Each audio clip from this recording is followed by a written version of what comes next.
Welcome to Love to See It, a podcast about being crazy and evil. That was so beautiful, Claire. Not as beautiful as Karolina, but we don't all have that star quality. Exactly. Sorry for the slightly croaky voices, folks.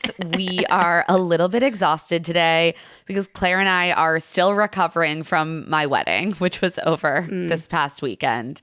I'm barely functional. Isn't Emma such a champ to log on and give the people the Bachelor content they crave? You're welcome. Instead of immediately jetting off to Bora Bora or some other luxury honeymoon destination. I'm so impressed. I mean, look, we have to talk about The Bachelor and Love is Blind because we are professionals and we work for ourselves. We are the small business on Main Street. So here we are. But bear with us today. We're a little tired. We will be, however, doing a full recap of the wedding over on Rich Text. So you can find that along with our traders recaps over at claireandemma.substack.com. Yeah, I think that should be coming out maybe Wednesday or Thursday on Rich Text. We'll see how things go. We'll see how quickly we get editing. So let's dive into episode 5 of Grant's journey, which is also apparently bringing us into the final leg already of his journey. I feel like I have whiplash. I've just learned their names and now there's no women left. And Grant has barely had more than 2 conversations with any of them. And they're like, okay, it is time to get engaged. I know. This is often sort of a prime week for a one-on-one. And instead, it's the end of the road for one-on-one for hometowns. This feels totally crazy to me. We have had women who had their first one-on-one week 6. This is episode 5. Yeah. It was really, really, really throwing me off. But they are trying some fun little new editing styles, I noticed. Yes, to introduce us to our next location, Edinburgh, Scotland. We open on a bagpiper on a cliff. There's old buildings. And then they do sort of like a tourism board advertisement style mashup of them walking around the city. There's wipe cuts, up and down wipe cuts, grids with different shots of them walking around the city, jaunty music, and of course, the Scottish flag superimposed around the ladies as they walk around Edinburgh. We have a clip of some of the women talking about their time in Scotland during this montage. Welcome to Edinburgh! We are in Scotland. I don't know if that's the accent, but it's fine. So pretty! Honestly, I haven't felt like I've seen a Chinese restaurant anywhere. We had haggis this morning. I was very pleased by the taste until now when I was just told that it's the inside, the lining of the stomach. Castle Street? I love whenever Scotland comes up and you find out that someone still doesn't know what haggis is. I feel like I've been relearning what haggis is every a decade. year. For most of my life. Yeah, same. Also, I just was reminded how much I really enjoy Alex from this line. She really has faded into the background and then she just goes away this episode and it's a bummer. Yeah, she made the mistake of not needing constant emotional shepherding from Grant. Next week is hometowns. As we said, we are freaking out. The women are freaking out. It's a very high pressure week here in Edinburgh. And Grant is also a little bit stressed. And he says in the moment that the atmosphere in Scotland is cloudier than Madrid, but very romantic. And this is intercut with the least romantic thing possible. Grant and Jesse Palmer in quarter zip sweaters playing golf. Absolutely incredible it's so stuff. Romantic here with my fellow Merino's quarter zip sweater wearing man as we play golf. Jesse is just I put it in my contract that I need to play at least one game with Grant every episode. This week, the game is golf. They're just 2 dudes playing pickup around the world. Sometimes Grant goes and tells a woman how vulnerable he is.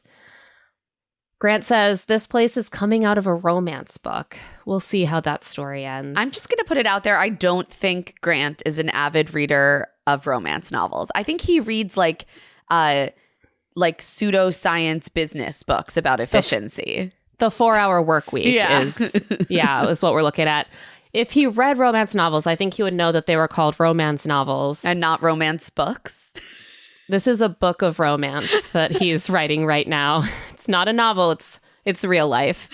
The women are staying in a really gorgeous hotel, the Dalmahoy. I want to go here. We should go on a trip together, Claire. I think this is the first time I've ever been influenced to want to stay at a hotel by this show, as hard as they try. Because usually they're like mid-tier hotel chain hotels, and they're like in a nice suite, but it lacks character. This looks genuinely cool. Like, okay, yeah, sure. I guess I'd want to stay in an 18th century baronial manor turned resort with beautiful antiques in every room and a crown you can try on while you're waiting for filming to start. Fine. Jesse Palmer arrives and emphasizes to the women that they're staying in a hotel where presidents and royals have stayed. And also there will be no roses on dates. This is a change. Do you feel like there's just too few women left that they're like, we need to draw out all of the tension for the rose ceremony? Is it a change for pre-hometowns? I feel like they've done it before for hometowns. Yeah, maybe they just have. For the group I feel date. like often though they give out roses on the one-on-ones, and often it's like a week where someone gets sent home on a one-on-one, which we, I guess, just aren't getting at all this season because there's not been enough time. You've got to hit the mark. Someone gets sent home on a one-on-one. Grant could not send someone home on a one-on-one. Grant can barely send someone home in any context. I know. They were like, we got to put it all in a rose ceremony because Grant cannot handle the pressure. Well, because there are two kinds of women. The ones who make his life better and he wants them around, and the ones who really need him. And he would feel so bad hurting them. Exactly. So he can't send them home from a date. So I think, maybe they just decided that this made more sense given that usually it comes down to like 4 women or 5 women hoping for those 2 roses after the group date rose isn't awarded. And they're like, let's just do it for all of the dates. I don't know. But the first date card goes to Juliana. Our love is a fairy tale. I mean, it was like high time that Juliana get a one-on-one. He's obsessed with her. Yeah, he was definitely saving a good date for her. And Zoe and Juliana were the only ones in the group who hadn't gotten any kind of one-on-one at this point. Latia had gotten that weird replacement one-on-one group date where she was awarded the solo dinner with Grant at the end of it, but she hasn't gotten like a full one-on-one. Zoe and Juliana are both like, this is our week. And Zoe's disappointed, but she's like, I'm having a pro-social attitude adjustment. I'm just going to be hopeful and optimistic. And they're all like, we approve. Thank you, Zoe. You have made a turn. Yeah. And you are sticking to it. You can see them doing like positive reinforcement. They're like, yes, great job, Zoe. We're loving this vibe from you. You're such a good vibe. Juliana and Grant meet for their date in the misty woods of Edinburgh. And she's in a black leather trench. She's beaming, and Grant is so happy because Grant loves seeing her smile. They get in a helicopter, which is apparently very close to the hotel because the women are watching closely from a balcony. They seem pretty supportive still. Like we haven't seen, there's always like one person that everyone hates, but aside from that, they're all like, we're besties. Outside of Karolina, they all really like each other. Yeah. Zoe was the person that everyone hated for a while. And she was like, absolutely not. I'm clawing my way back in. Karolina is that person now. So they're watching supportively. And Karolina calls, I'm not jealous. Have so much fun. And Alex slaps her arm and is like, you went on a private jet, babe. Like of all the people to be making a thing about how jealous you are. Karolina, she can't help herself. Inside the helicopter, the vibe is getting steamy. These two just want to touch each other in whatever way possible at all times. Juliana does this thing when she kisses Grant where she kind of holds out her long, beautiful fingers and delicately holds his face with them and then leans in and kisses him. I realized this weekend when we were taking our wedding portraits that I feel like incredibly uncomfortable doing like the hand on the face kiss. Yeah. It's not I don't have the elegance of Juliana's dainty fingers, I guess. I'm like, this, why? Why is my hand up there? I mean, it seems like a move designed mostly to show off your manicure.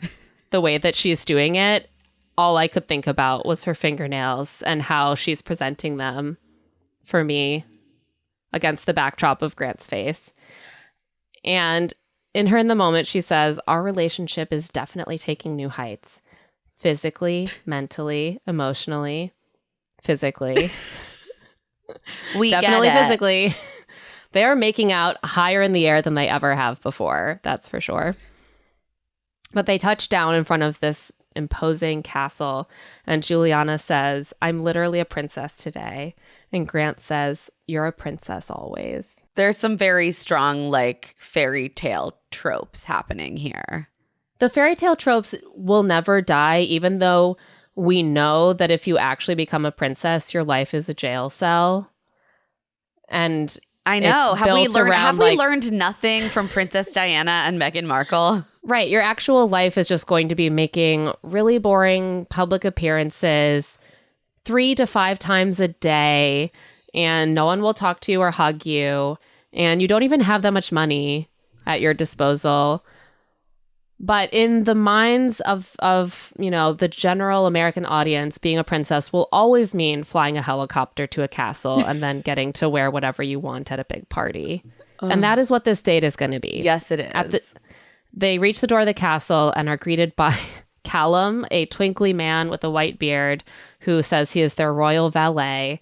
And he addresses them as Sir Grant and Lady Juliana and welcomes them to a most regal experience. This is the impact of Bridgerton on our society. Yeah. This is just maybe my own personal, like, it's my Disneyland aversion. I loved Bridgerton. I love historical romance novels. The idea of like dressing up and pretending that I'm in Bridgerton and someone's calling me Lady Claire makes me want to like die. Like, nothing would remind me more that I was not a lady of the aristocracy at a ball than like pretending to be one. I mean, I have such mixed feelings about it. I think like the only way it would appeal to me is if it's done in an incredibly elevated way. Like isn't there like, there's like a ball that happens once a year, like at Versailles, where everyone wears like period correct, like full on costumes, and it's like extremely meticulously done. Right. You're like, give me the full budget experience of being at Versailles and period accurate regalia, or nothing. Exactly. Or nothing. Because or else you're just doing this weird thing where you're like, I don't know. It feels like such obvious cosplay that it almost loses all meaning. It's also, it's also like the way that I don't like Halloween. You know, I'm just a killjoy. I'm like, I don't want to dress up in a costume that I got off the rack and pretend that I'm actually someone. I sometimes love costumes, but no, costumes are very fun, but I can't lose myself in it. And Sir Grant and Lady Juliana have to really, really relinquish themselves to this experience to have that fairy tale moment. And they're ready. They're doing it. They head on inside where they learn they're going to be styled by Vixie Ray, a designer to royalty who has racks of tartan and satin. I really need to know how Scottish people feel about this bastardization of their culture and history. I mean, I don't know. Like, this is like how every cultural date is on the show. It's like, you're in Scotland, haggis, tartan, bagpipes. Great, we did it. We did it. A Scottish person who asks you if you're going to get married to each other. Those are the beats. It doesn't matter what people actually think about it. Grant puts on a kilt with an accessory that he's very curious about. I believe we have a clip. Being able to get dressed by someone who dressed the king and the queen. That's some baller status. What is this? It's a sporran. Is this like It's a little purse for a man. There was a purse going on. I don't know what they keep in there, but I thought it was dope. You know, it was furry, it was fashionable. I'm feeling like I'm a Fresh Prince, so I'm having so much fun. I like to see. It was dope and furry. I agree with you, Grant. Also, incredible fashion, like, role model is Will Smith in Fresh Prince of Bel-Air. I'm going to start calling men's little bags Sparrins. I think it will make them more comfortable. You think with we the need idea. to rebrand the Merce? Exactly. But then he's like, well, I don't know what you put in it. Grant, whatever everything you that want, used Grant. whatever you used to ask your girlfriend to put in her bag for you is what you put into it. Exactly. You know, lotion, extra contacts, gum, Your phone. your wallet. There are That's what you put in options. there. Keys. Keys. It's safer than your pocket. Yeah, men are Think just about it. constantly walking around with like so much shit falling out of their pockets. And then they're like, what do you put in a purse? I'm like, I don't know. Those pockets are actually little tiny purses attached to your clothes, if you think about it. Obviously, they try on lots of like really fun and funky clothes, but end up in the most basic Barbie and Ken look imaginable. He's in a black tux, which admittedly he looks amazing in. Amazing. I'm not mad at the tux. And Juliana is in a sleek pink strapless gown. Very Barbie pink. And Grant leads her to a ballroom where there are rows of men in tuxedos and women in, let's be honest, basically prom dresses. And they are dancing to a string arrangement of I'm Gonna Be 500 Miles by the Proclaimers. I was deceased at this choice. As the song was wrapping up, I was like, wait a second. I was like, if I could walk 500 miles, and I would walk 500 more. It's just an incredible twist on the Bridgerton approach of like They're doing string arrangements could not of modern pop hits. Rihanna or Ariana Grande, or Beyonce, so we went. Right. They're like, in Bridgerton, it's Taylor Swift, it's Billie Eilish. I know. Let's do the Proclaimers. The most romantic song we can imagine. Laughing so hard at this. But they don't care. They don't care what's playing because they just want to like stare at each other and make out in the crowd, which is exactly what they do. Juliana just wants to put her perfectly manicured fingers on Grant's face and neck and let him kiss her senseless. The couples are dancing around them and they're just kind of like making out, to be honest. They always want to be making out. And Grant is like, I feel like we're the only ones in the room. Which makes sense because they don't even know anyone else. Yeah, everyone there. else is literally a stranger and a hired background actor, more specifically. Right. So everyone else is literally a prop. They're NPCs. So it's time for their night date. And Juliana has donned a white fur stole over her pink gown and walks down the grand staircase to meet Grant for dinner. It's almost like they sent her upstairs to put like one new accessory on her and they're like, back down you go. Yeah, they were like, look, we can't do an outfit change here because what would be grander than the literal ball gown you already have on? Exactly. And Juliana has a confession to make, as they always do during the night portion of these dates. I know. I could see Juliana sort of being like, how do I make this transition? Like, I know I have to do my trauma dump now. But they're both just sort of staring at each other and awkwardly giggling in a way that felt actually very real to me. Like you could feel her being like, I want to have this conversation, but it's really weird to launch right into this. Well, also it's a weird confession, the way that she frames it, which is I have to kind of tell Grant that I'm not always happy and bubbly. That's something you normally learn about someone by being around them at different points in a relationship. I'm going to say, I don't think anyone is always happy and bubbly. But she's like, Grant always expects me to be this bright spot. And he thinks I'm just like this all the time, but I'm not. And what if he doesn't know that? And we go to hometowns and we get really, really bonded. And he doesn't know that sometimes I'm not bubbly. He needs to know. And so she also like doesn't really seem to want to talk about the details of the personal history that she connects to her darker, because she side. says that someone close to her dealt with a issue with addiction, which impacted her childhood. But we don't learn who that person is. I mean, I only clocked that it was a family member because Grant says that. I don't even think she describes it as a family member. Yeah, I thought that she did, but she's very, maybe not. She's very oblique about it. She's like, there was someone or a family member close to me who is dealing with an addiction, And the effect of that was that my childhood was at times very sad and lonely. People didn't have time for me when I needed it. My family is very close and happy now, and that's a big part of kind of what I've shown you about myself, but I wasn't always in that place with my family. I didn't always have that with them. And she also says that her bubbly front is sort of a coping mechanism because she's very afraid of the darkness that she saw during that time in her life, and she's afraid of going back there. And it sounds like she had like struggled mentally a lot with kind of absorbing the effects of what was going on with this person. Yeah, the way that she describes her friends as being like her reason for living, essentially, later in this conversation. I clocked that. Really, to me, indicated like the depth of those struggles. Yeah, it's interesting because we did meet her family a little bit in her intro package. They did seem very close and like boisterous. Mm-hmm. And similarly, like when we met Grant's family, we were both definitely, I think, struck by how warm and close they seemed. Absolutely. And to see that for both of them, that's very hard won, that maybe it's valued partly because they didn't have that with them growing up, is interesting. They're very similar. They both seem like really blown away by realizing how similar they are. They have a backstory where both of them had a person close to them who had an addiction, and it made their childhood very sort of chaotic, lonely, and difficult at times.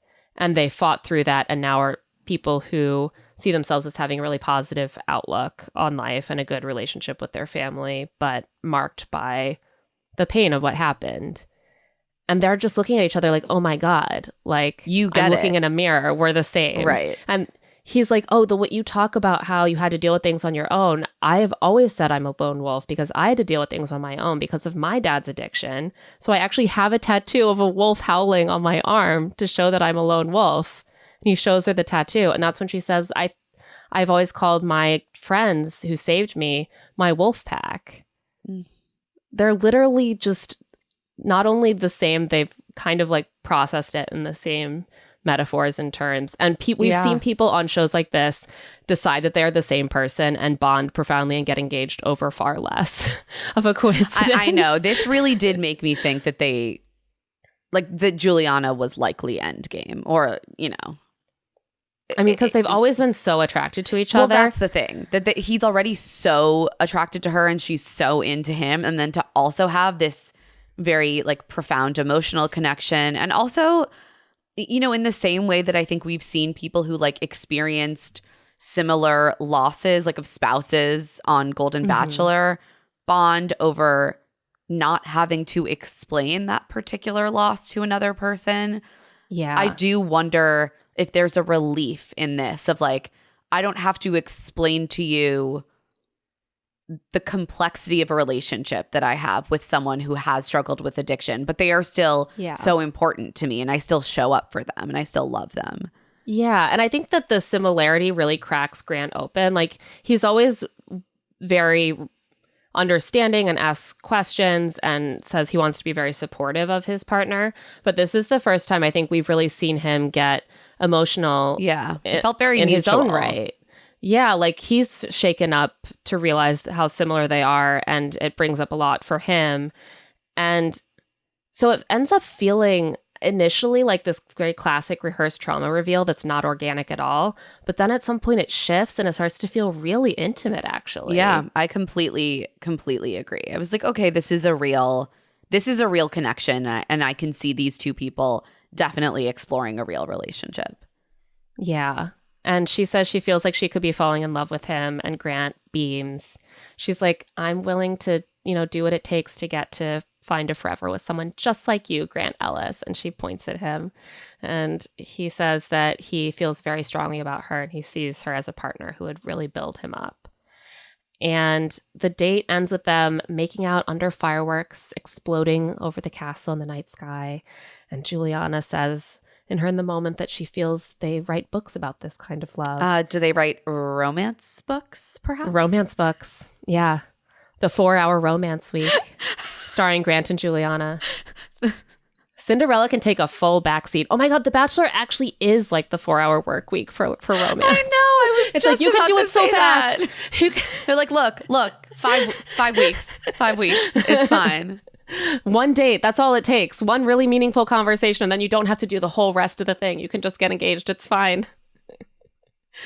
Efficiency above all. So while Juliana is off having her knockoff Bridgerton experience, the group date card has arrived, and poor Zoe is just like, this is my moment. I'm the only one left who's had no kind of one-on-one. It's gonna be May. Oh, I felt so bad for her. You were like, they've got to push someone over the edge. Yeah. And in this kind of case, it's almost most likely that you don't get it because of that. Yeah, exactly. It adds a twist. Well, that's of tension. why Zoe's trajectory later is very interesting to me. I know. Zoe's trajectory keeps defying my expectations, actually. Yeah, same. She's an interesting character in that regard. So the group date goes to Serafina, Alex, Karolina, Dena, and Zoe. I'm looking for my queen. Poor Zoe smiles gamely. She congratulates Latia, who's getting the one-on-one, but she is devastated. And she cries in the moment and says, I'm the only person not to get a one-on-one. Of course, that's the life of Zoe. At this point, it's embarrassing. I feel so bad for her because what she correctly reads is that 99% of the time when you don't get a one-on-one date, it's because the person just clearly isn't into you and you're like not going to be in that top 4. I mean, I don't think also, even if you it's happened to get to the top 4 before, as it does this season. Yeah. Has that person ever won the show? I don't think so. And it would be weird if they did because you just simply don't have enough time. Even the most dark horse winners, like Catherine, did get one-on-ones. Right. Maybe they got a late one-on-one or flew under the radar in some way. Because it's insane. Imagine choosing someone that you haven't even really had a full like multi-hour hang with. Right. It's just yeah. And then people want to, of course, reassure you and be like, oh, you could still get the roast this week. You know, you don't know, like use your time at the group date wisely. But if you're being real, you have to acknowledge that the loss of that time before a potential hometown means that your relationship is never going to catch up. So even if you get the rose, it's basically over at this point for her. This is telling her that she's not going to be with Grant. Yeah. She excuses herself to bed, and the other women are very sympathetic because they like Zoe now. She's playing the game. And they're like, it is so hard to get to this point and not get a one-on-one. But you know, the group date is also so important, right? It's going to be really pivotal this week. And Karolina begs to differ. Karolina cannot help herself. Yeah. Like Karolina later will say, like, I can't say anything right. I'm always walking on eggshells with them, is what she says in the moment after this conversation. And I'm like, I don't know. I feel like if you had said, it's true, it's a big week, we all want to go to hometowns, we're going to have to make the most of this group date. Right. She always has to be the dissenting voice. Right. That's the reason. Like, whenever they're saying something, she's like, actually, no, for me, it's different because I just have a real connection with Grant. And so I have a completely different reaction to all of this. That's why they're always irritated, Karolina. You could just agree with them. Yeah, you could just like not make a comment sometimes. Yeah. I remember when I was in like middle school, I was not very popular. And I didn't like understand a lot of the 12-year-old girl culture around me. And I remember my dad telling me, you know, it's great that you have your own interests and that you want to be into different things, but it's also okay just to get into things that your peers are into. You know, I did that when I was a kid. Your mom did that. It's normal. It's fine sometimes to just find ways to have things involved. In common with people. And I think about that still all the time because it was really good advice. Your dad said that to you. That is good advice. And it doesn't mean like compromising yourself, but there's just moments where I keep being struck that Karolina is creating unnecessary conflict. And so then when there are perhaps moments of like earned negative emotion for her, everyone is so fed up that there's no space for it. Yes, exactly. Like, I think that is what it comes down to. It doesn't mean press out all your originality or suppress every real thing you're feeling. It means consider that the people around you also have their own thoughts and feelings and interests, and you need to build goodwill with them by finding common ground. And also part of what I think a lot of these women are doing is like we can't change the fact that we're going on a group date. So we'd rather have a good time and try to have a good attitude and try to go into this experience finding the joy rather than like harping on how all the reasons this is bad. Right. Yeah. No, exactly. They're trying to make the best of it, and she's sitting around being like, "Are you guys crazy? Like, yeah, are wouldn't you it be better if considering you the bad things? Are you considering that this isn't ideal, and wouldn't you rather be on a one-on-one?" No, they haven't thought about that. So the group date starts with the women walking with Grant through a field toward a castle. I was like, is this the same castle from Juliana's date? I can't tell. I have castle blindness. I mean, I don't know. To me, the castle is a castle is a castle. You know, we don't really have them in this nation. So I know if I see a castle, I'm like, that might as well be every castle in the world to me. A troupe of bagpipers is playing, and the women are mentally girded because they know this is going to be a high pressure date before hometowns. Zoe's plan is to make the most of everything and be optimistic. Karolina's is to lay low and wait for the night date. But at the same time, she's already complaining about how group dating the guy she likes is a 0 out of 10 experience. She does not lay low. Reader, she does not lay low. What Karolina doesn't understand is that pointedly withdrawing from an activity and sulking is actually not laying low. It's the opposite of laying low. High. That's riding high. I don't know. That's standing up and like screaming, "There's a fire." Like You're drawing so much attention to yourself. Laying low is what basically everyone else is doing, which is going along with the activity and not drawing a lot of specific attention to themselves. Right. I did really enjoy the fashion on this date because they basically like attend a mini Scottish heritage festival, and they get to try on little like tartan dresses and skirts, and they all have like different variations on a theme. I know. They have one of those little like booths where you would buy cultural wear at a street festival, and they all get on a different getup. And I think Grant tries on a kilt. Yeah. Again. And then there's like Scottish dancers, there's Highland games. They also participate in the caber toss where you throw a log. Just everything you've ever associated with Scotland. And also at this point, like the weather is really nice and like it just looks like a fun time. They're outside, the sun is shining, it's gorgeous. They're doing silly things that are pretty low pressure. Like they're not having to perform. They're just playing musical chairs. This is a classic group date from this season where they all have a great time during the day. And then at some point, Karolina ruins the mood. And then by the evening, they can't recover. No one even wants to talk to Grant. So they're listening to good music. They're playing musical chairs. Everyone's having a good time, except for Karolina, who looks miserable. She truly looks like the little illustration in one of those antidepressant ads with the cloud. I think we've said this before, but she like is That's the her. person.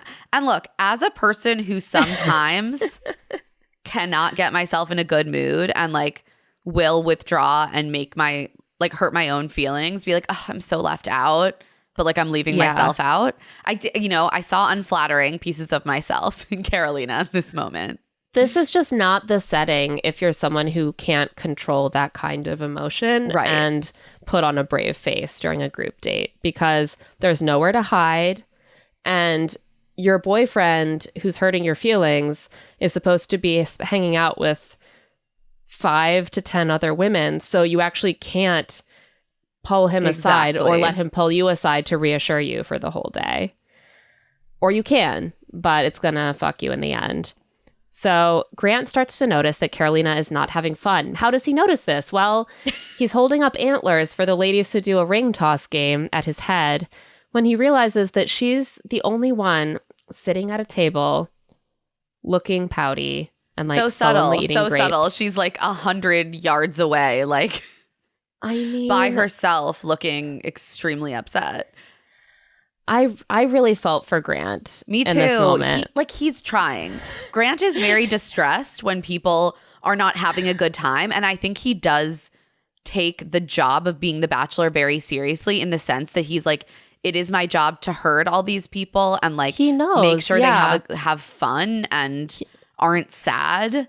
He knows the lead is the camp counselor. Yes. They need to keep the energy high. Now that I'm spending a lot of time taking my son to dance class, I also recognize this energy a lot, which is like, everyone's having fun. Oh, one of them is drifting off and sitting in the corner. Nope, they can't do that for the whole class. Go over there. Go get back in it. Exactly. And he's like, okay, so I'm trying to keep the energy high. I noticed that Karolina's sitting by herself. She's not playing with us.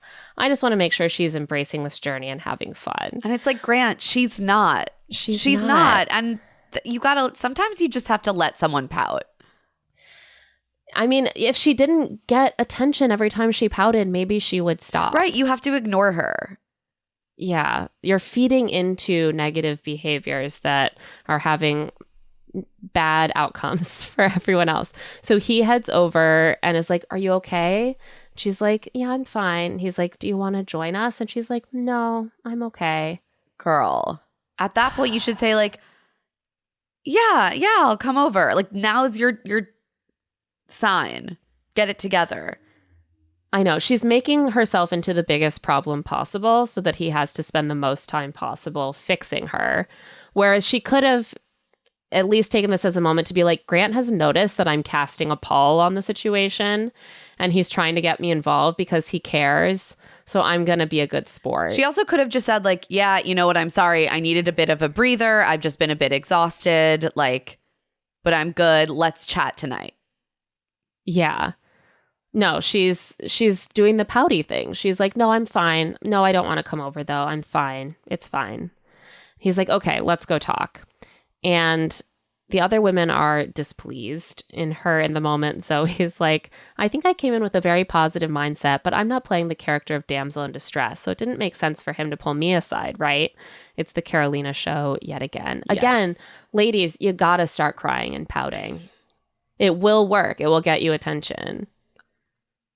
He's shown that this works on him.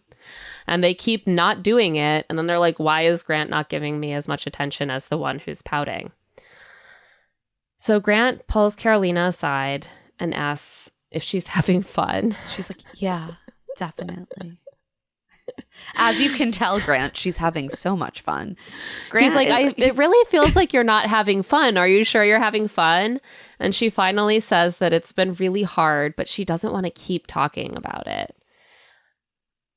Okay, then don't make it everyone else's problem by openly sulking all day. Yeah, she's upset that she is associated with negativity, but she's also continuing to create negativity. And I feel an ounce of empathy for her in the sense that like sometimes you do get into a bad headspace and you're like, I know that I'm making this all worse, but I can't stop. Yeah. But it's not going to end well for you. It's just not a good vibe. Sometimes you got to fake it till you make it with the vibe thing. Grant says that he wants to check on her, but he doesn't want to cross any boundaries. So if she really wants, he can just leave it alone. This is not what Karolina wants. So she remains silent and then starts to cry. And he's like, what is it? Is it something I'm doing? How can we fix this? And she says that she knows it's hard for him, so she doesn't want to complain. And Grant says, I'm a big boy. I can handle it. I find him very likable still. I know he's like can be very like sometimes corny, or he like plays into some of the worst impulses of the women, like Karolina pouting, getting attention. But I feel like he's really just like such a warm-hearted person. He wants to be there for her. That's the thing. I do genuinely feel like he wants everyone to come out of this having had a good experience. Like he knows I'm not going to marry all of these women. I'm not going to be with all of these women. But I don't want anyone to have a really terrible time. Yeah. And I think his concern about Karolina is genuine. Yeah, I think so too. And I think he likes her. And he thinks that they can still get back to a place where they're having fun again. And Karolina finally says that he obviously has stronger connections than her and it's hard to watch. And Grant is like, well, you were one of my strongest connections, but with everything that's happened, I don't even know if you feel it anymore.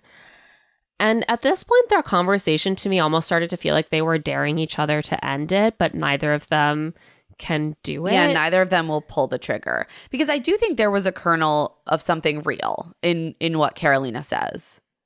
Clearly, because she goes home at the end. Well, it's like the same thing that happened to Rose. Like, your relationship becomes all about negativity and doubts. He has other really strong connections that don't have any of the negativity and doubts going on. So who's going to win out in this situation? Right. And then once you notice that issue, you become even more depressed, and it's a downward spiral. He seems to be starting to clock this also. He's like, sometimes, it's better to let go than to hold on to something that's not right. And I was like, oh my God, he's sending her home. And then he said, but I need to know how you really feel about it. He's like, he just can't do it. He can't do it. This is why Grant can't send someone home on a one-on-one. He can't do it. Truly, like, he would need her to say it. And she says, well, I feel like you've already made up your mind and I need to accept it. So she's also kind of like daring him to say, and he's like, no, I haven't. No, my mind's not made up. I mean, as we see in the promo for the final episode, Grant is not the most decisive person. Oh my God, that's going to be brutal. He's like, this was supposed to be fun and we didn't have fun. Maybe you're just overthinking things. And Karolina's like, I just feel like I'm associated with negativity and drama I didn't want to be involved in. All I wanted was to get to know him. All I wanted was to get to know you, Grant. And he starts to turn the ship back. He's like, nope, I walked right up to sending her off into the deep blue sea of independence. But no, let's go back to the safe shores. Well, because of Bachelor. He just really wants people to be honest with him. And so there's something, he was like, oh my God, we had a breakthrough. Right. Like, you said something kind of real and now I can like grab onto it. But he should have just sent her home. Yeah. Whenever they admit the real reason they've been acting so miserable, he's like, well, now we're really getting somewhere. Now I really know you. Isn't that so much better than pretending everything is okay? No, maybe you're just not a good fit. And that's okay. And she's like, yeah, this is about marriage. And that's why I take it seriously. And it's why I have doubts. Karolina, stop saying the word doubts. She's like, I really hate to just be so tied to doubts. I have doubts. You know why I have doubts. I have doubts because I'm so serious about it. That's why I have so many doubts. And who wouldn't have doubts in my position? Everyone would have doubts. And Grant tells her he's invested and ready to put this behind them and move forward. For like one day. For like one day. Well, he hasn't talked to Dena yet. I do wonder if the Dena conversation really shifts his decision. You know Karolina. what? That's actually a very good point. I think you might be right. And so they kiss. And in the moment, Karolina says, that was a very cute moment. I'm a very emotional person. What can I say? And she admits that she thought he was telling her to go home. Same girl. But with Grant, you can just kind of pretend that you don't notice that and he'll drop it. So it's fine. But she has just fully screwed herself in the eyes of the other women. Yeah, I mean, They are livid. And it seems that this conversation went on for a very long time. And then by the time it ended, the weather turned and it started raining. So the date has to be ended early. Dena is already fully off the Karolina train after like weeping girl in a bathroom at a bar style and being like, I love you. I see you. Being You're friends so with real Dena seems like a really crazy emotional journey. Yeah, I mean, the two of them are like opposite sides of a weird friendship coin. I know. I don't know if I could handle either of them, to be honest. I agree with you. But Dena has seen like the flaws in Karolina's case. She's like, if we're in a group setting, Karolina will hang back and be upset and pouty. But if she sees an opportunity like with Grant, she'll take it and take an hour. And I think that is the frustrating thing about Karolina is like with the women, she's actually almost combative and defensive and very like, wants to sit there and say exactly how she's feeling. In a group setting with Grant, she draws attention to herself by pouting on the side. And then when she gets time with him, suddenly she's got like endless things to say. And it's like the perfect combination for pissing them all off. Yep. In the moment, Dena's like, I didn't see any of this last week, but suddenly she has so much disdain for the group date, and I hate that. And everyone is pissed off. They're just like, Karolina feels entitled to more time than everyone else. We're just waiting around to be like characters in her love story. They're just over it. They're exhausted. They're over it. They're like, what is even the point? What are we doing here? And it's time for a very bad vibes after party.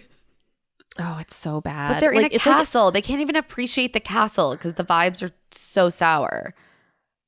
I know. It's like the Traitors vibes.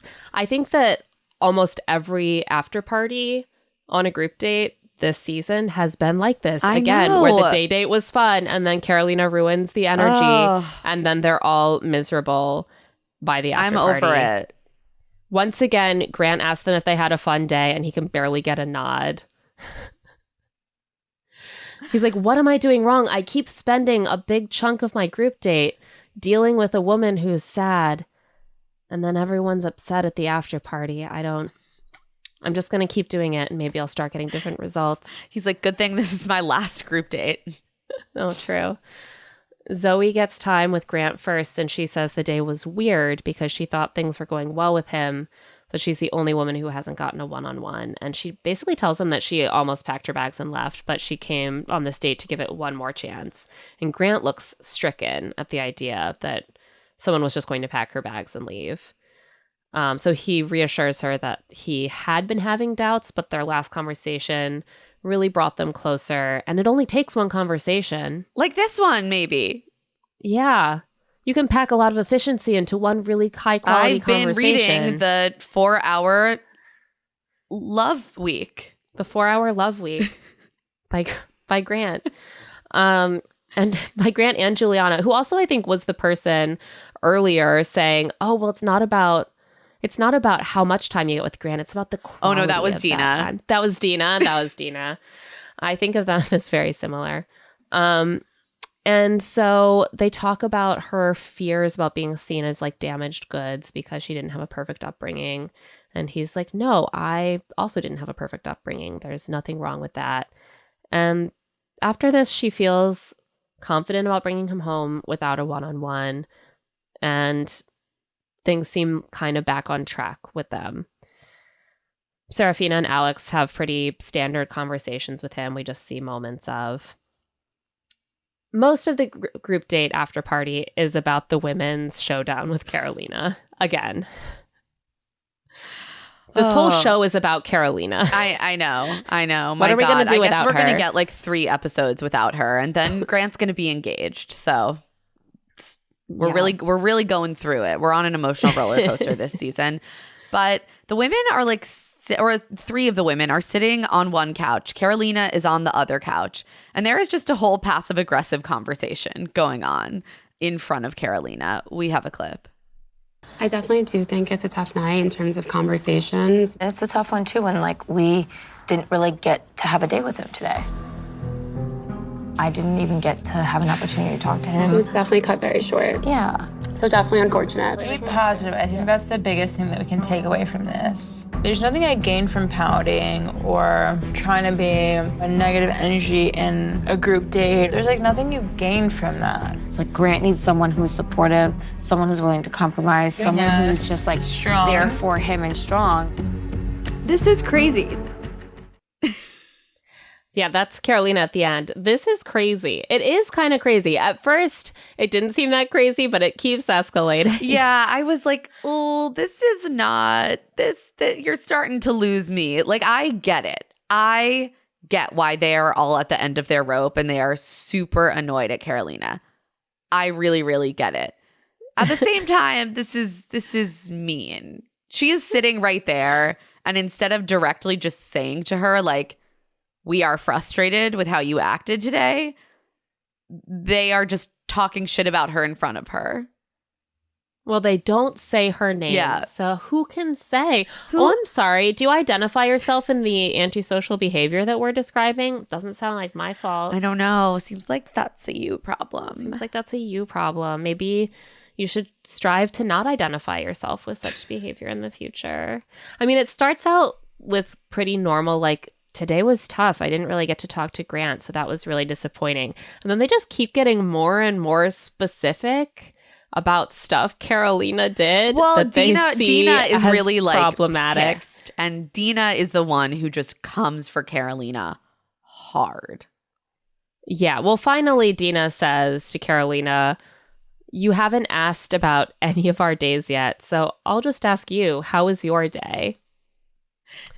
Gosh, I wonder if this is a friendly, honest I know. I mean, inquiry. I was like, Dena.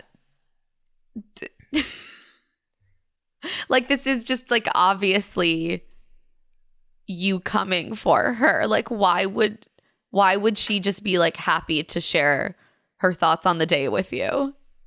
Well, it's very overtly passive aggressive, right? Because yeah, well, obviously it's a problem that she hasn't asked about your day, but you haven't asked about her day.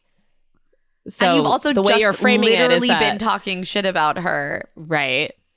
Yeah, and Karolina's like, I can't believe they're literally just sitting here talking shit about me. It's unbelievable behavior. But Dena decides to take it to a more direct level. And Karolina points out, well, you've been excluding me from the conversation. And Serafina says, well, I just don't have much respect for you right now. Dena calls her out for being pouty. And Karolina says that she doesn't want to pretend she's happy for not getting a one-on-one. And Dena and Serafina are like, none of us are happy about not getting a one-on-one. But like, why do you feel like you deserve one? And Karolina says that she doesn't think she deserves one. This is like a perennial Bachelor conflict that happens, which is no one is happy about not getting a one-on-one. Most of the women are trying to make the best of it. And one woman interprets this as them being fake and is like, why should I have to be fake? Why can't I just openly pout and complain all the time about not getting the one-on-one? And you're thereby like, the making it answer much more unpleasant for everyone. Because you're in a social setting. Right. Like, that's just the answer. Right. Well, you are making it seem like you think that it's fine that no one else is getting one, but it's a problem that you're not getting one. That's why it seems like you think you deserve it more than everyone else. And Dena tells Karolina it's okay to feel disappointed about it, but she shouldn't have grabbed Grant and spent the whole day with him. She's like, I stuck up for you last week, only for you to act like a little damsel in distress and grab him today. So I feel kind of played.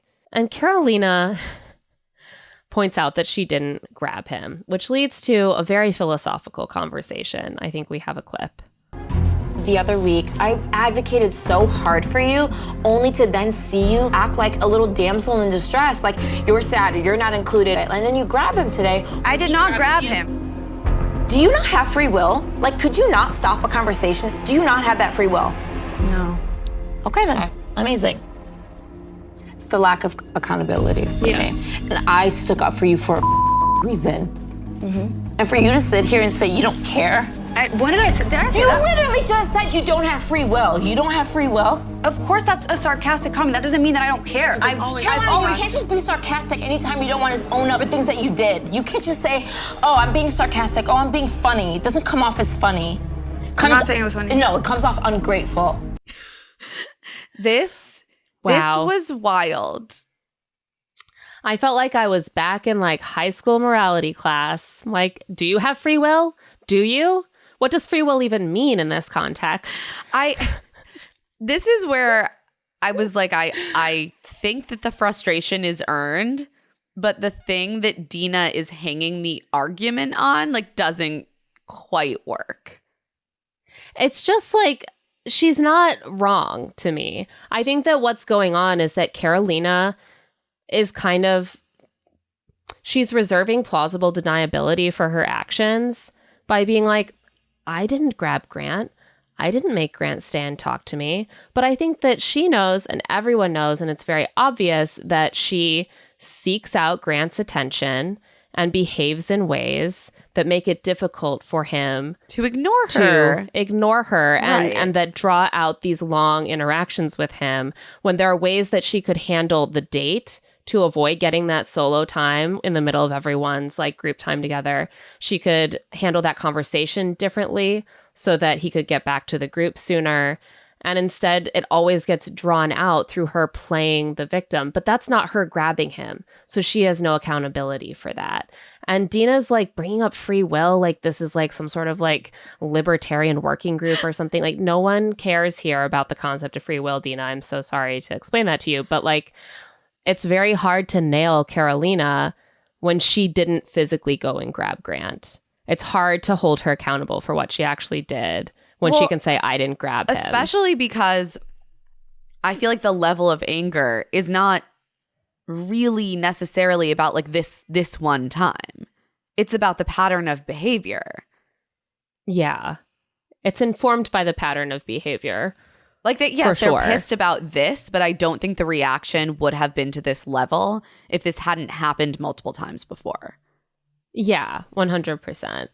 That's just her thing now. Her thing is getting Grant's attention by playing the victim about something. And then being like, I don't know, Grant just wanted to talk to me. So we talked and it seemed like it went pretty well, but I don't know. He just wanted to talk to me.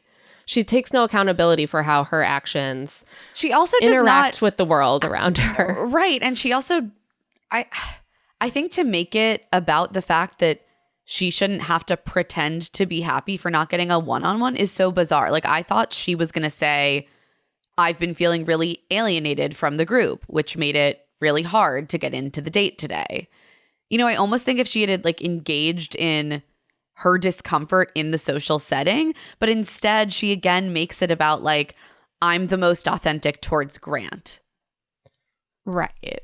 Right. And it's just irritating. Like she's deeply irritating to the other women. Yeah.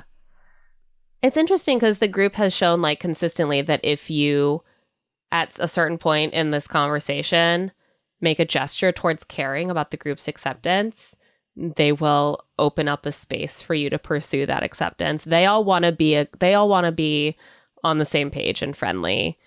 And she resists it. She's like, I don't want to tell them I've been feeling alienated. I don't want to. And she gets very stony and closed off, which of course is very frustrating. Right. So it just escalates and escalates. And it's like the sarcasm too. It's like oh, I didn't grab him. And then, oh, I don't have free will. Like, you know, the sarcasm and the finger pointing at Grant, everything is just to cover up for any actual agency or responsibility that she might have in any of these situations. Right, and that's it's why deflection. Dena. That's so why annoying. Dena is losing it. Yeah, Dena's like, I'm gonna win this cross-examination. You can't, Dena. You by gotta flying walk away off the handle and yelling about free will like I'm truly in like philosophy 101. I mean, and I'm I feel 18 like years this old. is like why Serafina eventually is like, we have to be done with this. Well, that's later in the conversation. I know. That's much later. First, Karolina's like, it wasn't my fault that you guys didn't get time. It was because of the rain, and I can't account for the weather gods. And Serafina says, it's just the one-liners I really can't take. And Karolina says, you can't take anything. And Serafina says, you can't take much, Karolina. It is a bold move to tell anyone else that they can't take anything when you are the person who is constantly crumbling into like emotional spirals and taking up Grant's time, being like, it's so hard for me here. She is the most notoriously unable to take anything of anyone in the whole house. And then in her ITM, Karolina is like, well, I try to stay in my own lane, but everyone else has a problem. She says, it's kind of sad how frustrated that makes people. I'm done playing nice with them, and I'm not going to apologize for that. This just made me laugh because I was like, when were you playing nice? Right. She hasn't been playing nice with them. And she's described, it's like if someone is, whenever someone is just behaving in an openly antisocial way, and then they're like, it's so weird how everyone has a problem with me, and that really says more about them. I mean, maybe you're behaving in a way that's really actively alienating to them. Like you're staying in your own lane instead of building any sort of friendship where they might like you or want to have space for your complaints or feel for you when you're sad. Staying in your own lane isn't some sort of pass, where no one ever gets to dislike you. It's you showing that you don't give a shit about them. Right. They don't like that. So Karolina heads off and Dena and Serafina are like, are you going to go pull Grant? Because you say that Grant pulled you today, but it would clearly be your decision to go take him from another conversation to talk to him now. And this is when Karolina is like, you're being so ridiculous about this. You wouldn't end a conversation with Grant so you could spend time with the other women.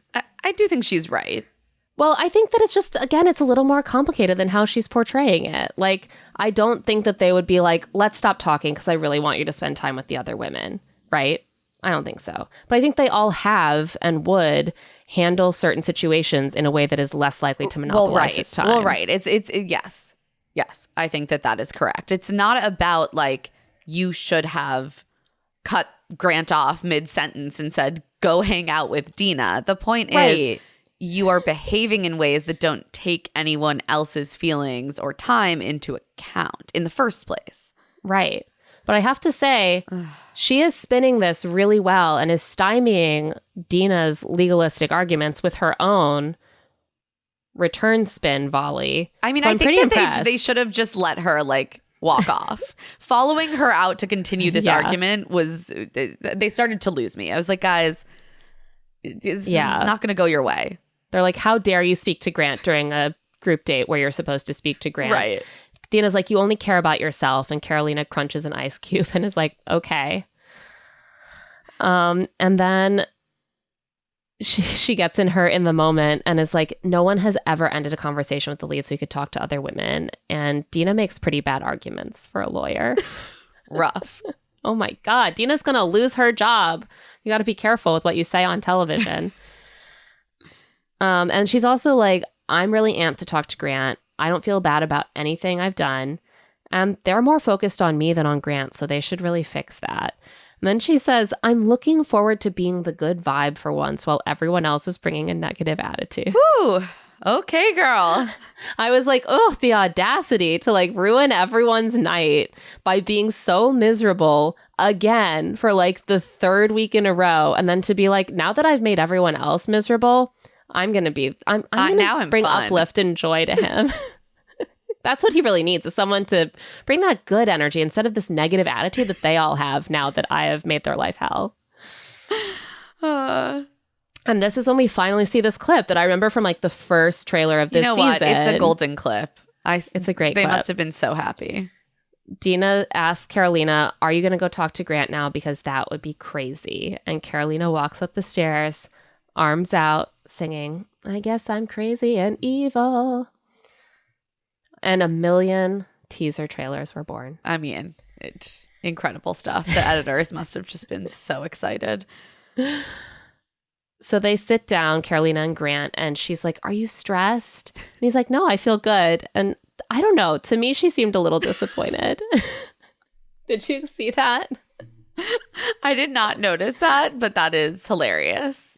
And she's like, you know what? I also feel good. She's like, I'm sure everyone else was a bad vibe. But he was just talking to like Alex, who's never a bad vibe. The thing also is, just because the women are mad at her when she's with them doesn't mean that they are going to Grant sulking and being like the other. Right. There's a woman who's making me so bummed out.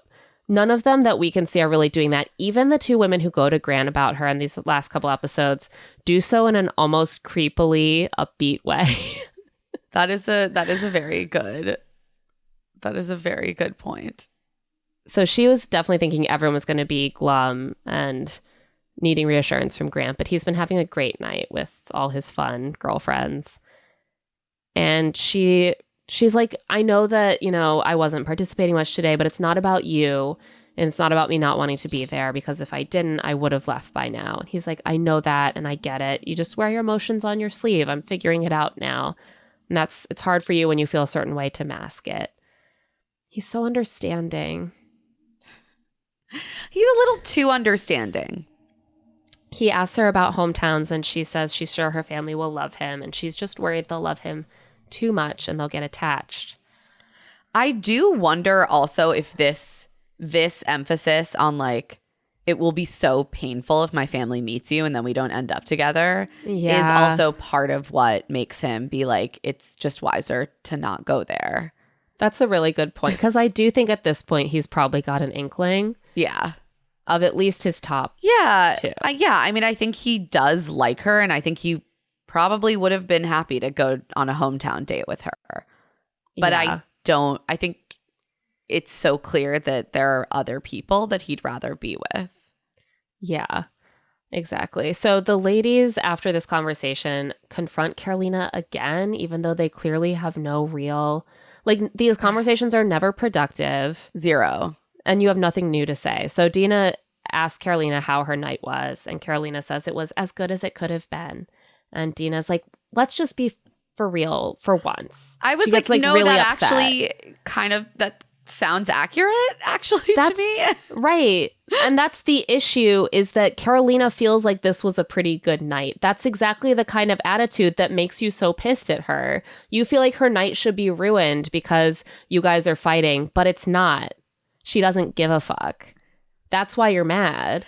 And this is when I was really a fan of Serafina, because Serafina was just like, no, we're done. Like this fight is just a black hole. Yeah. She's like, no, we're done. We're not talking about this anymore. We're absolutely done. And Karolina's like, I've been done with it, but no one cares. It's over. Stop talking. Afterward, in Her in the Moment, Dena says that she feels played because she rode hard for Karolina, but she cares about no one but herself. And Dena feels like it is her duty to let Grant know. I feel like Karolina is going to feel some type of way about this when she sees it. Right? No. Because from what we see in the episode, it feels like she doesn't know.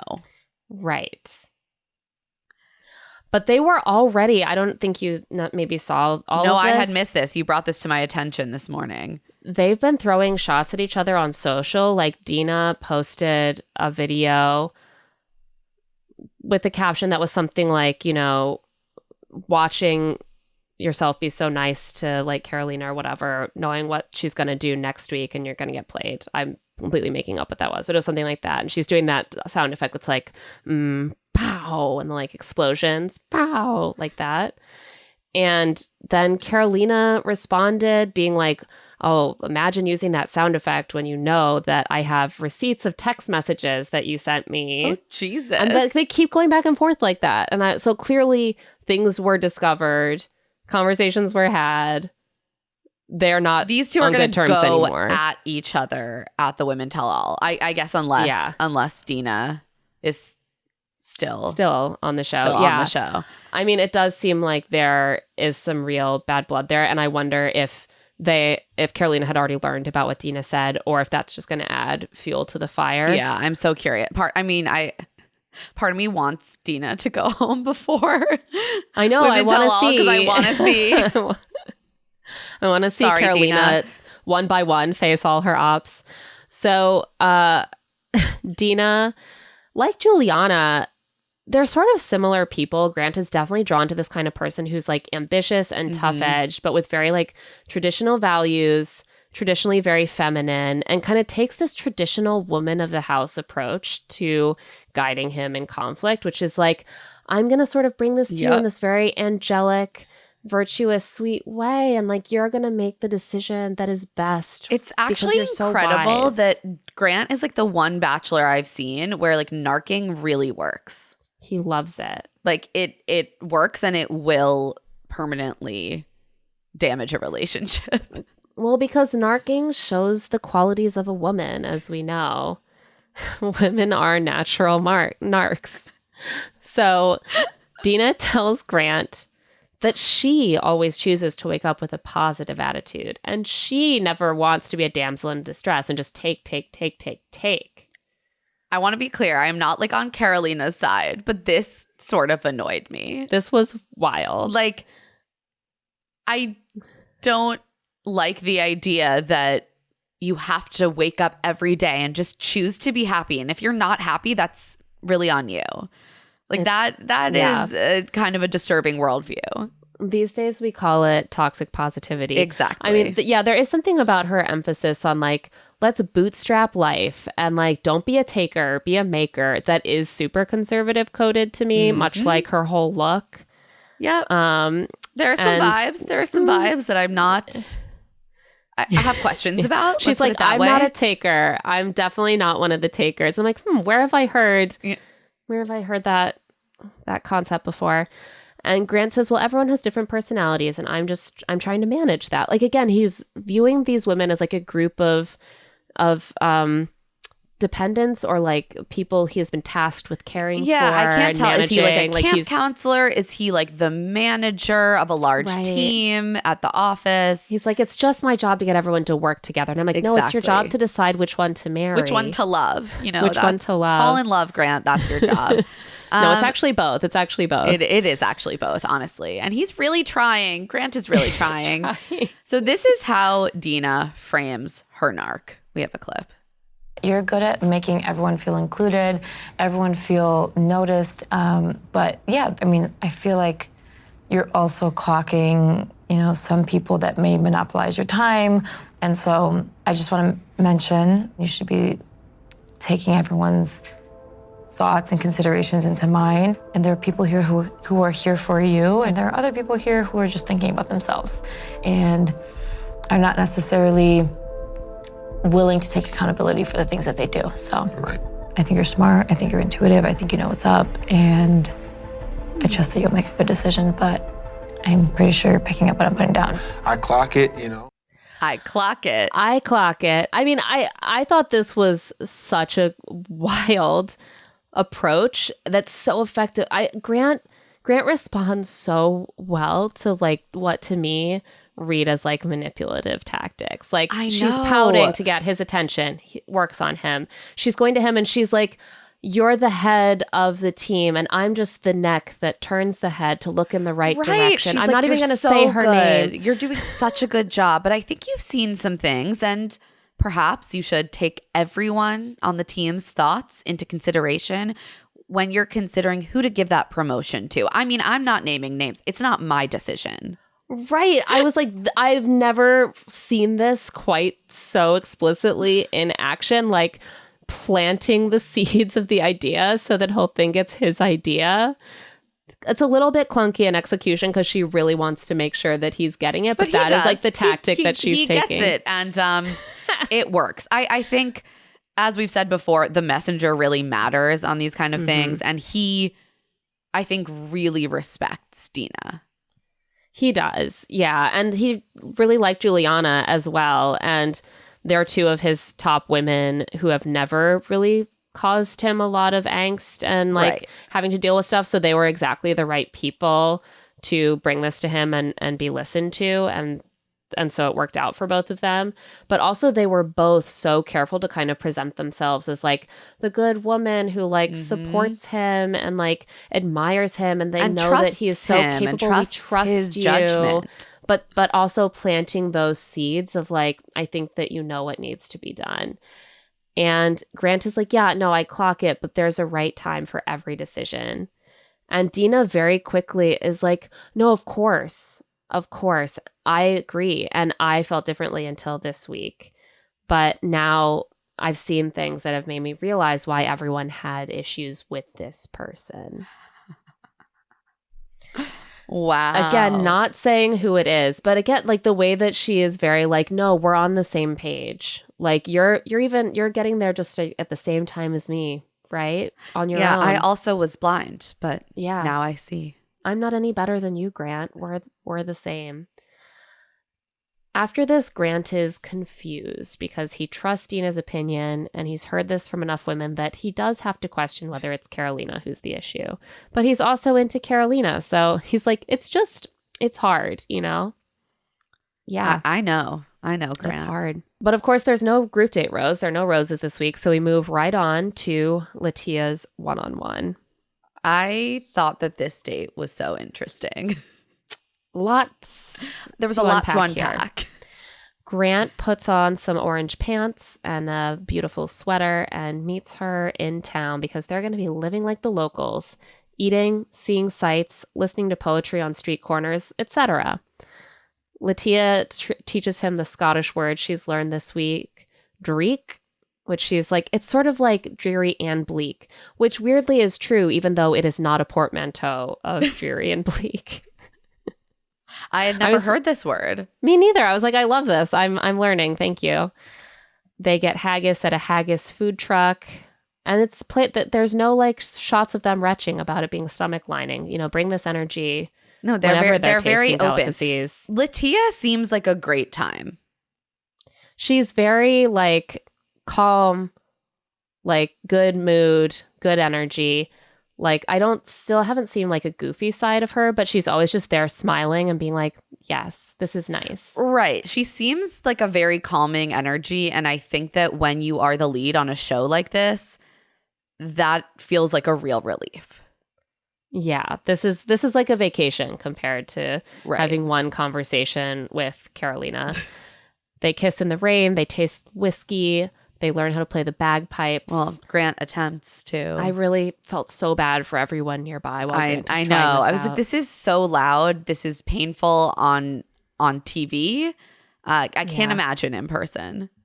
I obviously grew up in South Bend, and bagpiping is not uncommon. Wait, really? Because of Notre Dame. Like it's a Celtic musical tradition. And there was someone who used to practice their bagpipes walking down by the river. No, thank you. And I know that because I could hear it with crystalline clarity. No. From like blocks and blocks and blocks and blocks away. Horrifying. It's one person playing bagpipes. It's an incredibly loud instrument that they're playing in the middle of the town square, off key. And then they have a really unique cultural experience that they try to pretend is normal. If you're from Edinburgh and this is something that happens all the time, please send us an email and let us know. But they have a sort of poetry reading from a man in a purple velvet suit. I believe we have a clip. A word is just an image. You can make it offend or flatter, and a rose is just a flower. It's who you give it to that matters.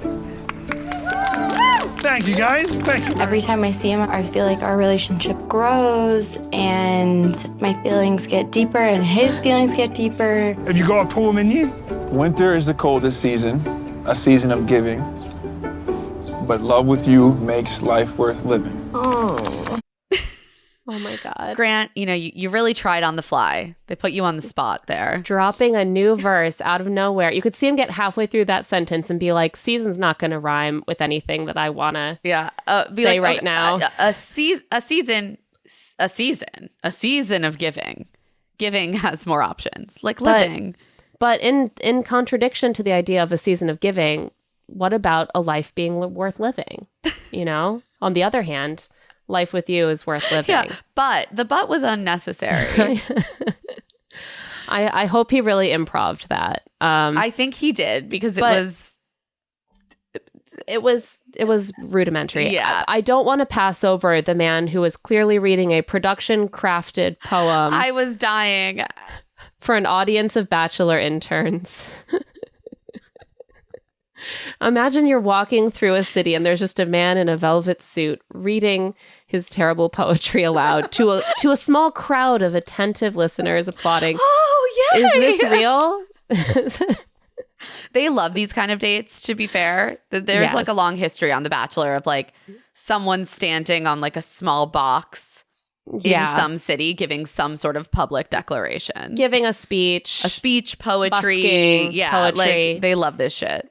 Absolutely. Also, we finally get our random advice from some older people. Yeah, this is sort of a twist on the older couple gives advice format, which is the old ladies doing fabric arts in a square. This is a classic in its own right. True. You wonder, what are you making? Oh, it's just a local textile that, is so important here to our economy. Anyway, how long have you two been together? And will you get married? And Grant says he can see Latia as his wife. And so they offer to do a spontaneous hand fasting ceremony, which is where the phrase tying the knot comes from. It's a Celtic tradition. I didn't know this. I'm learning so much. Thank you to The Bachelor for this cultural education. Yeah, it's like where you clasp your hands and then a fabric or a cord is like tied around them. Yeah. And so they just do it. So like according to Celtic, ancient Celtic ritual, they are married now. Well, and I don't think that there is a corresponding divorce ceremony. So they're stuck together. Exactly. They sit in a pub after this and sort of reminisce about the conversation when they first clicked. And he's like, "You were wearing a gray dress. I remember it so well. It was 2 weeks ago. Can you believe that I still remember that to this day? It must have been really meaningful." And he's like, "That's when I first saw who you were on the inside and not just your beautiful, beautiful outside." And it is so beautiful. So beautiful. They are just goo goo gaga staring in each other's eyes. And it's like, I just feel like Grant does not have this reaction to any of the women other than Juliana and Latia. Yeah, like he has been kind of dazzled by her face since the beginning. And I think that she like embodies certain things that he really values in terms of like, a future wife who's so like nurturing and sweet. Yeah, she's sweet and she wants to be a mother and she has such a deep well of empathy as we see, during this date. Even though she doesn't work with children in some sort of healthcare capacity, I do think that she has the nurturing qualities that the mother of my children should have. So he's sometimes it happens. Sometimes even when you're not like a speech therapist for children, you can get there. Venture capitalists have children too. Latia and Grant have their night date in a candle and firelit sort of stone hall, and they sit at the distant ends of like a long banquet table. And then he's like, "I'm just going to come sit down next to you." I think they should have committed and had her like big, deep reveal conversation. Through screaming. I like lean into it, She says that the day was her favorite day that she's had since she's been here. She does pause for a while, and I was like, "Really?" And then I was like, "Oh, okay." She's like, "No, to be clear, not ever." But it's like, it goes from being a really big thing to say, like, "This is my favorite day ever," to actually being a really obvious thing, because of course her one-on-one date is her best day on the show. Also, she's like wandering around like a European city. Like that does sound better than basically everything else you could possibly do on this show. I think that if your one-on-one date is not your favorite day on the show, then you don't really want to be with the lead, probably. Yeah. Like, so she tells him she's nervous about what he'll think of her hometown and says that it's very, very conservative. This was so interesting to me. Yeah, we really get some insight into her Mormon background, which we knew about from her intro package and have discussed before, but it seems like he doesn't really know about it at this point. I also was like, I was very curious what exactly she meant by very, very conservative. I mean, I can assume that it is both in terms of, I don't know, like marital trajectory and like dress and also politically, but she doesn't specify. Yeah, I think that she is mostly trying to refer to sort of the familial, like religious aspects of it, because she does dig into that a little bit. She explains that she's like, "My family is part of the Church of the Latter-day Saints, which is also known as Mormons or LDS. Have you ever heard of this?" And he's like, "Yeah, yes." Grant is like, "I personally know some of the Mormon wives who have secret lives." It seems like he has a lot to learn based on this conversation. I know. But he's heard of it. Like, it's out there. And he's like, the Book of Mormon the musical has been around for a very long time at this point. We've heard things. She says she's typically only dated people in her religion, but it hasn't worked out. This is a real barrier. Like, to me, like hearing the fact that she basically has not dated outside of her religion. Her family is extremely Mormon. Right. And we also know that like the church often does not look super kindly on reality TV. We know that, you know, Secret Lives has created some controversy. It also doesn't look kindly on marrying outside the faith. And it's not the only church that's like that. Like, you can't have a Catholic wedding if you're not both either Catholic or at least like willing to commit to raising your children Catholic. Like, but Mormonism is quite conservative in that way. And she has previously adhered to that. So she's kind of signaling to him that he might have to convert. Well, I felt like they really only plumbed the surface of this. They sort they of didn't plumb at all. Right, They skimmed. Sorry. Yeah. They let me restate. I'm just making a joke. No. You're right. I meant skimmed the surface, not they didn't. They literally plumbed nothing. Yeah, because they paper over this by just him being like, "Yeah, I have a relationship with God." Here's the thing: a lot of people have a relationship with God and come to extremely divergent conclusions about what that relationship means for the way that they live their lives. And so I feel like I really didn't get a sense of like what Latia actually needs from a partner and what her family would require from a partner. There are a couple telling moments in this conversation that, again, are not really plumbed into. But Grant asks how this shaped her as a woman, like being Mormon. And she basically says that it has made her want to raise her kids in the church. And she kind of emphasizes also like raising her kids knowing that she loves them and God loves them.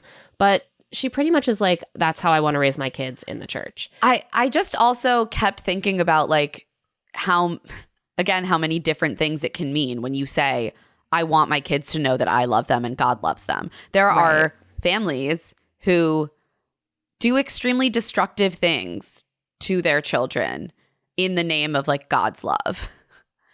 Yeah. I mean, and so I just feel like I don't have a sense of what that means exactly to Latia.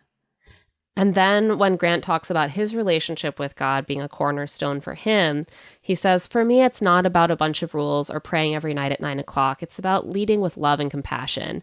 And it shows Latia's face as he says this, and it looks kind of unsure if this is what she's looking for. Like, her response is not like beaming, like exactly. Yeah. It's clear that her life and her relationship with religion does involve things like rules and praying every night at 9 o'clock. Not that specifically, but, you know, she doesn't have this sort of vague spiritual attachment to God. She belongs to a very strict religion that has a lot of rules. But she doesn't really say anything except like, thank you for sharing that. I really, really, really wanted to see them get into more of this. And I wanted also I think they're saving it for I know. I think there's going to be a lot to dig into next week. Yeah. Like, oh boy. I mean, he says in his In the Moment that he doesn't know much about the Mormon faith. And I was like, oh my God, Grant, you are in for such a treat. First of all, maybe Google Mormon church black race. membership. Yeah. Oh my God. I was really like, there's a lot to unpack here. And obviously the Mormon church has a very fraught history with race. Very racist history. Yeah. And Latia, of course, her father was not white and she is not white. But the church does have, like, Black people weren't permitted to join the church for most of its history. Like, it has this very explicit segregation built into its history. And as we've seen, even with... He doesn't seem to know very much about it. Yeah, it just feels like it's not to say you cannot be a person of color and be in the Mormon church. Like, we know that is not true in this day and age. Yeah. At the same time, that is always going to be something that you are going to have to grapple with. Right. And it's just a lot to walk into that devout of a Mormon family without a basis of knowledge. Yeah, I think it's going to be really a lot to take in, especially if they try to present it with any kind of transparency about what that would look like for him to join the family. Because I imagine it would not just be like, you guys will come up with some sort of like wedding that recognizes both of your beliefs and then you'll figure everything out on your own. I mean, like, is it important to her to get married church. in the Mormon church? Because very few people are permitted into Mormon temples. But it's, there's a lot of strict rules about that. Yeah, 100%.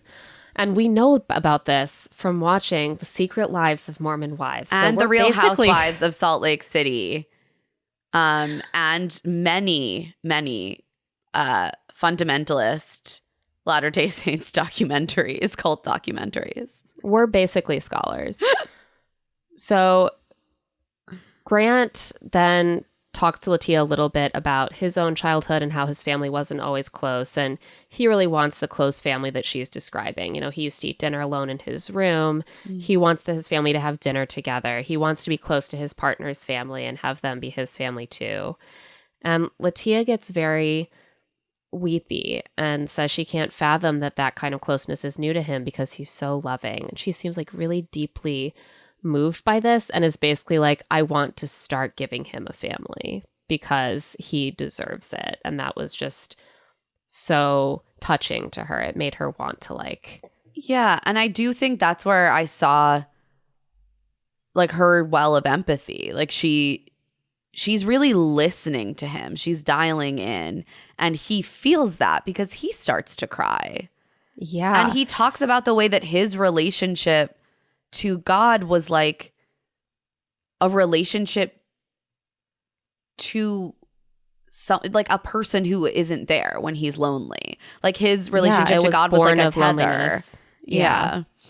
I thought his reaction when he started crying was also fascinating. I know. It's clear that he's really uncomfortable with being seen crying. And he gets sort of brusque with her and starts wiping away his face while she's trying to kiss, like trying to wipe away his tears while she's trying to kiss him. Like he kind of almost doesn't want to interact with her until he has tamped down the tears. And she, meanwhile, is like deeply moved by seeing him this emotional. And it makes her again want to like bear his children. Oh, she's like and absolutely like, in love with him after this. Yeah. And he's like, let me stop crying. I'm not going to do that This anymore. did feel like a real moment of connection to me. I mean, this is why I was felt so confused, honestly, about this date, because I feel like there were some real alarm bells for me that these two are not going to be compatible.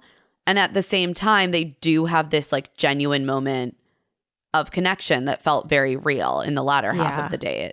I almost feel like I could see her going to the end and that being a factor and him being like, I have to choose the other person. Yeah, I think I could really see that because like I just don't see like Dena's connection or Zoe's connection pulling ahead of Latia's. Zoe's connection isn't even part of this conversation. Yeah. Dena to me represents him seeing as a possibility a woman who is equally capable in the relationship.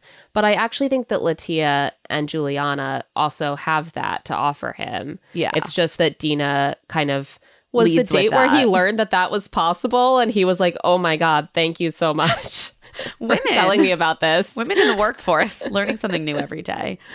So they slow dance and make out during a private concert after dinner by Emily Sandé. It's like a Scottish raised singer-songwriter.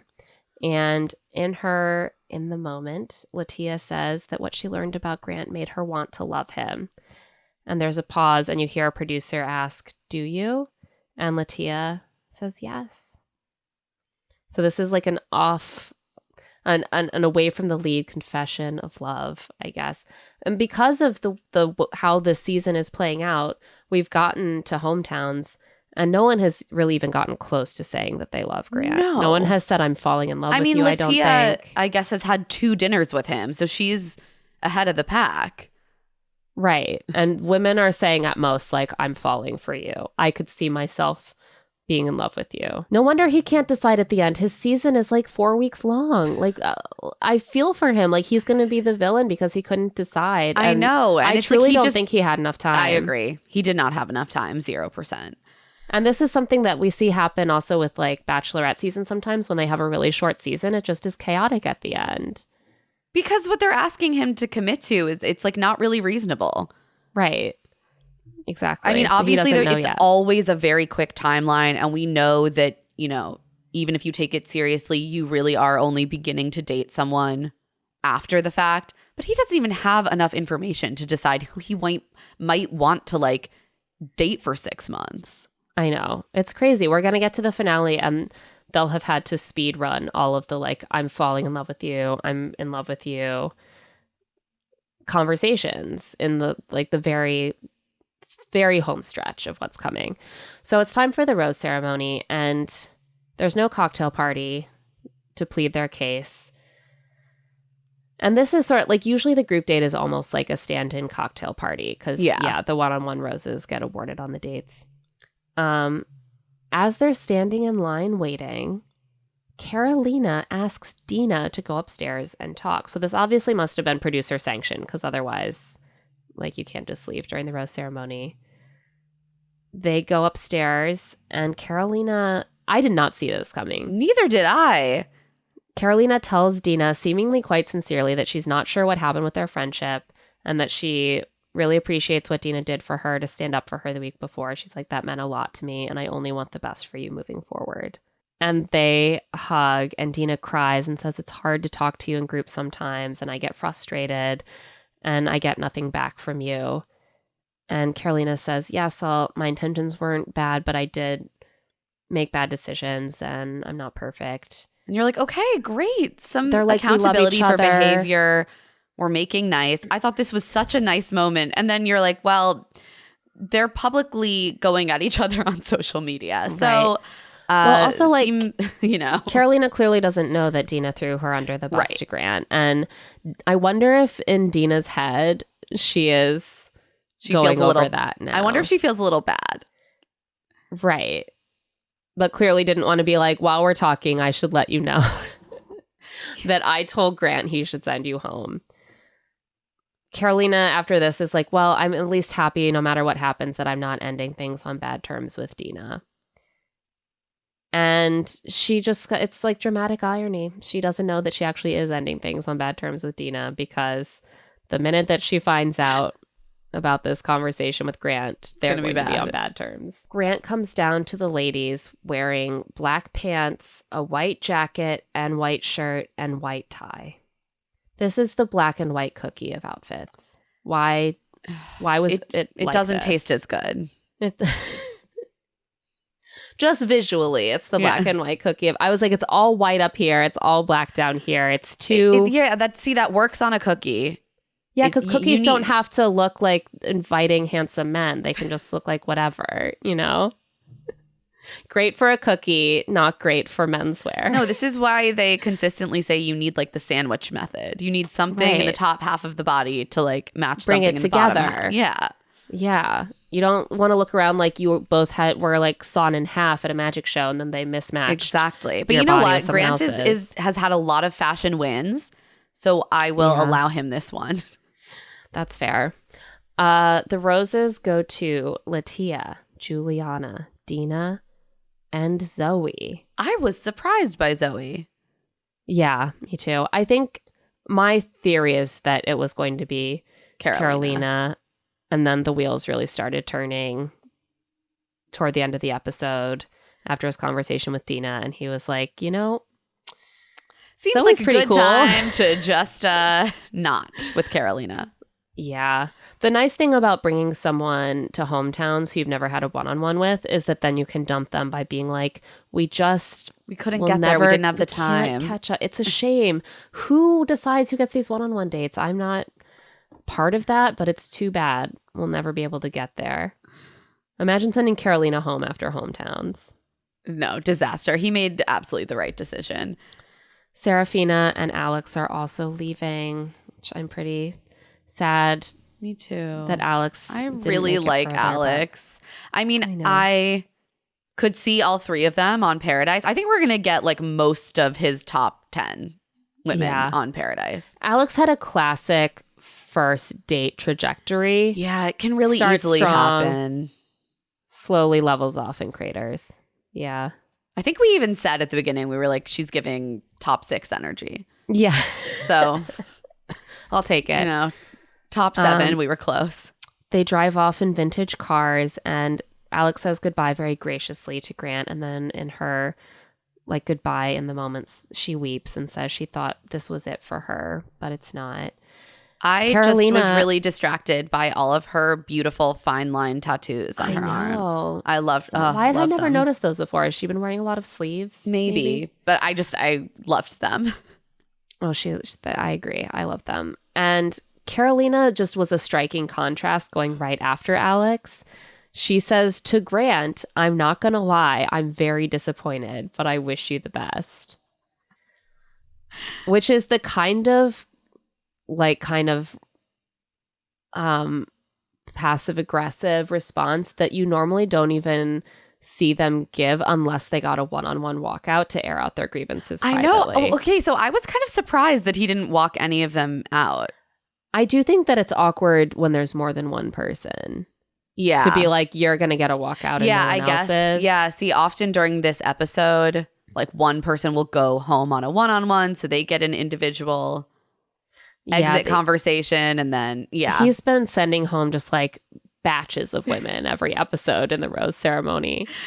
Oh, and he's going to be in for a real awakening next week when he has to start like really dumping people.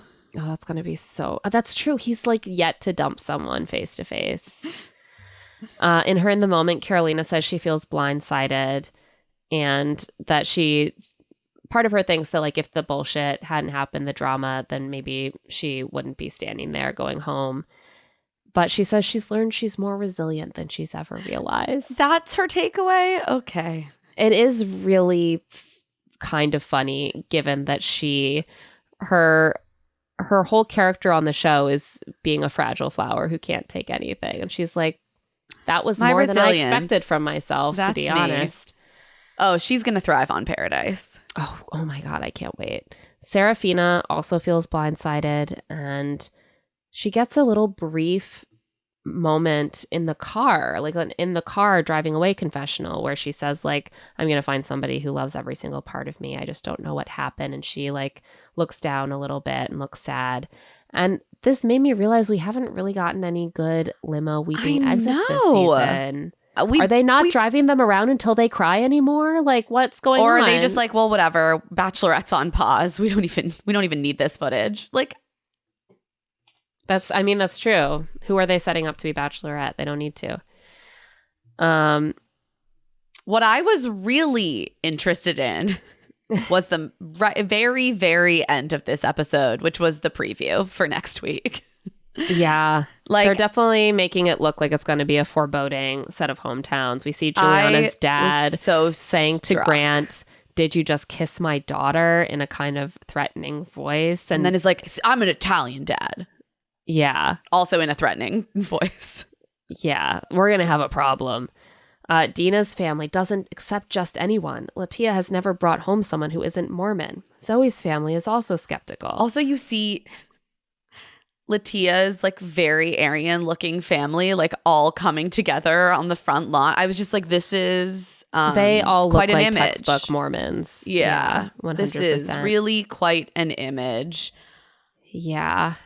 It's going to be interesting. So it looks like we're going to have some strong like Mormon exploration next week, and some also strong patriarchal tropes. Yeah, protective dads. Wow, we're really, really taking it back, and I think we're going to have a lot to say. So, should we get into love to see it, hate to see it? Let's do it. Let's start with hate to see it, get the bad stuff out of the way. I hate to see hometowns arriving when we have barely seen Grant have initial conversations with these women. This season is too short. It is unreasonable. It's too short. I also hated to see more poetry from Grant. Also, just the poetry thing in general was so bizarre, but Grant has wrung his brain out of rhyming couplets. Please leave him alone. Also, just like hated to see the absolute downer vibes, mostly courtesy of Karolina. Yeah, on that note, I really hated to see Grant giving Karolina extra attention whenever she's down, and therefore conveying to the women that the way to get his attention is that you should just pout and moan and be sad instead of building a relationship on more like positive grounds. He's like not giving attention to anyone who isn't a squeaky wheel on these dates, and it's a problem. I also just hate to see how much social conservatism and political conservatism is being nodded to in this season. Man, this is like a real harbinger to Trump 2.0. Yeah. On that note, I hate to see Grant clearly walking into the most Mormon hometown in history without any real idea of the Mormon church and what it is and its history with race and other things. And, yikes. I don't know if he's prepared for that. I guess we'll see. Yeah, we'll see. Also, hated to see even more evidence that Grant is easily swayed by women transparently trying to convince him that he is definitely making up his own mind about things, because he has such great judgment if you really think about it. It's clear that he really wants a traditional marriage, and, you know, that's how I think of it. The man thinks he's the head of the house, and the woman is planting little seeds. I hated to see Grant's half and half rose ceremony outfit. That's just me. Cut him in half. You gotta make it more cohesive somehow. And now it's time for Love to See It. I loved to see Grant forging some real emotional connections, specifically with Juliana and Latia, despite the fact that they really haven't had enough time. I'm like, okay, at least we got a couple connections that I can believe in. I also love to see haggis representation. I love always learning again about haggis every 6 months to 12 months. And I loved that Grant and Latia tasted it without making a whole thing about how grossed out they were. I loved to see Grant trying on a furry sporin and opening his mind to the possibility of carrying his own small items in an outside vestibule. Vestibule. In an outside pouch.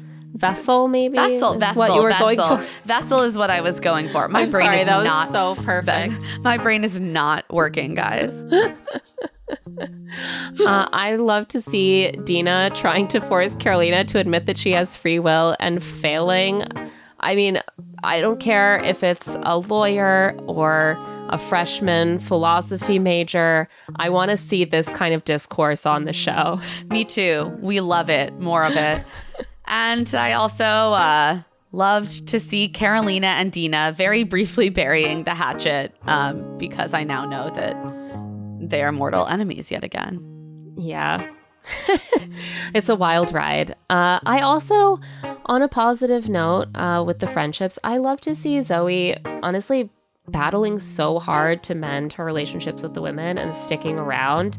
I think she's a real fighter. I was not impressed at first by how her not here to make friends strategy was such a facade that crumbled. But the way that she's been able to pivot and find new paths forward has impressed me. I agree. It is impressive. And that is like the tenacity of a New Yorker. Yeah.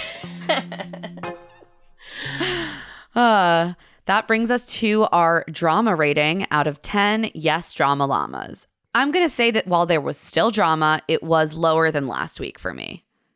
Yeah, I think this was like a 6? Maybe a 6. I feel like the Dena and Karolina explosion was like the whole rating. Yeah. I think that they have been learning to back away a little bit more from the drama on these group dates, despite those confrontations. It didn't get quite as intense. I think this was a 6 for me. Or maybe I'm just getting used to the constant state of agita around Karolina. We need something new to really amp up our rating. And on that note, that is it for this episode of Love to See It with Emma and Claire. Love to See It is a presentation of Odyssey. The show is produced by us, Claire Fallon, and Emma Gray. The episode was edited by Hannah Dickinson. Our theme music is by Tamar Haviv, and our art is by Aaron Nestor. If you like our show, please remember to follow us, rate us 5 stars, leave a review, eat some haggis, and tell your friends about how you learned about what it really is. And of course, spread the word to everyone about Love to See It. If you want to get in touch, you can email us at claireandemmapod@gmail.com. You can also find us on TikTok at Love to See It Pod and on Instagram at claireandemmapod. And you can find our newsletter Rich Text on Substack at claireandemma.substack.com. I'm also on Blue Sky at Emma Gray and on Instagram at EmmaLadyRose. And I'm at Claire E. Fallon. Special thanks to the team at Odyssey: Eric Donnelly, Aaron Constantino, Matt Casey, Kate Rose, Moira Curran, Melissa Wester, Carly Snyder, and Hillary Shoup. We'll be back later this week with a recap of episodes 10 to 12 of Love is Blind Season 8, and then next week with Grant's Hometowns.